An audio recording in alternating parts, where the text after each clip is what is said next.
आमच्या पक्षाची परिस्थिती थोडी इथं तेवढी पाहिजे तेवढी नाहीये, तरी आमच्या पक्षाच्या वतीनं आम्ही 5 ते 6 उमेदवार देणार आहेत.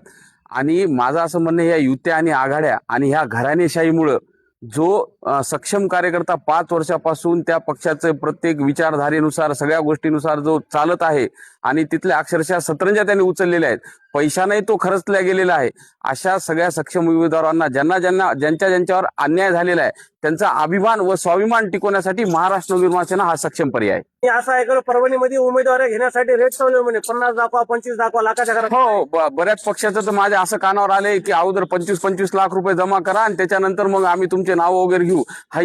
हा प्रकार जो आहे अतिशय चुकीचा प्रकार आहे. आणि ह्या प्रकारामुळं त्या सक्षम कार्यकर्ता जो 5 वर्षापासून त्या वार्डात त्या प्रभागात काम करतोय, हा असं म्हणल्यानं त्याचा कुठेतरी अन्याय आहे. ठीक आहे ना, एखाद्या कार्यकर्त्याकडे पैसे नसतील तर त्याला आपण बळ द्यायला पाहिजे, ना की त्याला असं म्हणून हिनवायला पाहिजे की तुझ्याकडे 25 लाख नाही तर तू नाव नोंदवू शकत नाही. मी त्याच्यासाठीच सांगतोय की त्यांचा अभिमान आणि स्वाभिमान टिकवण्यासाठी महाराष्ट्र नवनिर्माण सेना हा सक्षम पर्याय त्यांच्यासमोर उभा आहे. इतर पक्षांसारखा आमचा पक्ष काही मोठा नाही, पण तरीही साम दाम दंड भेद आणि तन मन धनसे मनसे मनसे